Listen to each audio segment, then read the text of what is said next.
Good morning. Today is Wednesday, November 6th. The election is in the books and there is plenty to cover. This is Wake Up with KERA News and I'm Andrew Garcia. The sun will be out in full display today with mild temperatures reaching the low 70s.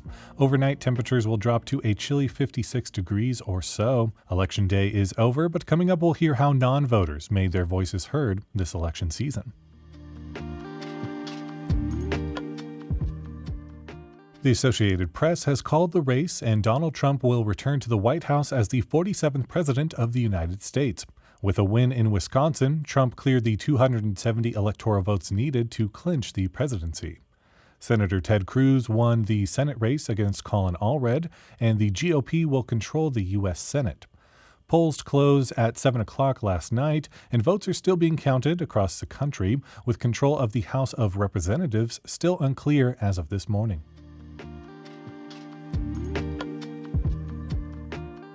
Dallas County Commissioners honored their longest-serving public servant, Commissioner John Wiley Price, yesterday. Tuesday marked 5 decades with the county for Price. During the regular Commissioners' Court meeting, County Judge Clay Lewis Jenkins observed Price's 40th year as elected Precinct 3 Commissioner and his 50th year working for the county. He ran unopposed in yesterday's election, and his district includes southern and eastern Dallas County.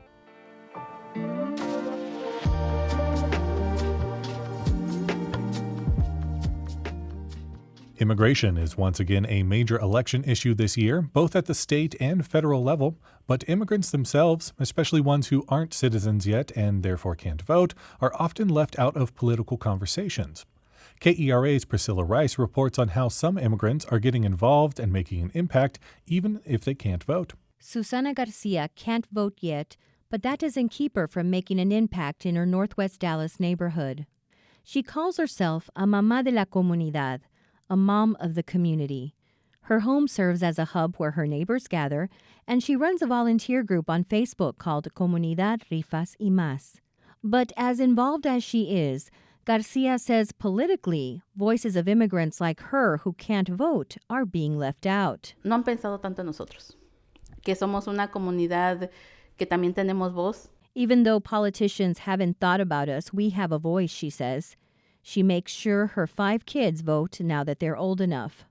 And Garcia's husband became a citizen a few years ago. Lo primero que les dije, no solo tienes la bendición de hacerte ciudadano, sino la oportunidad de que vas a tener esa yo le digo esa flechita donde vas a ir a votar y vas a tomar la decisión de quién nos va a representar. She says the first thing she told him was he not only had the blessing of becoming a citizen, but now he has the opportunity to make a decision about who represents them.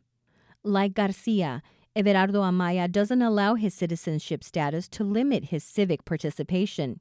He's a DACA recipient, so he can't vote, but he says there are always ways to get involved, not just during elections. Are the kids in your neighborhood able to walk to places? Are they able to play outside, feel safe? Are the elderly able to use their wheelchairs? Are there sidewalks? His husband recently registered 50 people to vote in the LGBTQ neighborhood of Oak Lawn. I told him, this is happening just in our circle of influence, right? There are hopefully thousands of people who are doing the exact same thing. This is how change happens. But becoming a voter is not something that's accessible to everyone. Indayishimiye Innocent is the founder of the nonprofit Dallas Burundian Community. He's a citizen, but he says even people who have lived in the U.S. for years have barriers to citizenship. Because you have to go through a lot of procedures, including paying money and passing a citizenship test. That's not for everyone here. Immigrants make up close to a quarter of the population of Dallas, according to a report by the American Immigration Council. But it's not clear how many are citizens and how many can vote.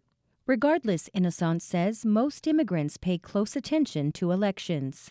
They want to see the candidate who not only base his political changes on national level, even on global level, because most of us, we have families everywhere. Casting a ballot is the least you can do in terms of civic engagement, says Luis Macias Barrientos.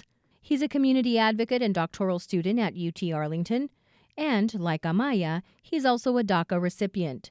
Macias Barrientos makes his voice count by meeting with his city and state leaders. I've still gone to, my representative's office, right, to go discuss with her about topics that are important to me. I've worked in different campaigns too. I've blocked WAD. Susana Garcia, the mamá de la comunidad, says that's the best way to have an influence, by motivating others to get involved and showing that change can happen. De que sí se puede. That was KERA's Priscilla Rice reporting.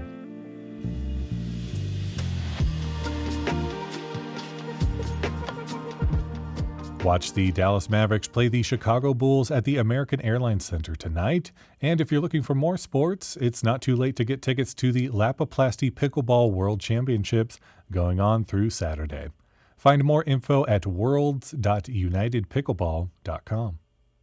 And if you're in need of a laugh, head to the Plano Comedy Festival going on now through Sunday. For more information and other things to do, visit kera.org/calendar.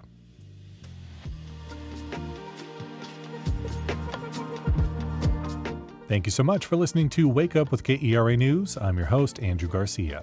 The show was produced and edited by Shardae White and Bekah Morr. For more news in your inbox, you can visit kera.org/wakeup. That's where you can subscribe to the Wake Up with KERA News newsletter.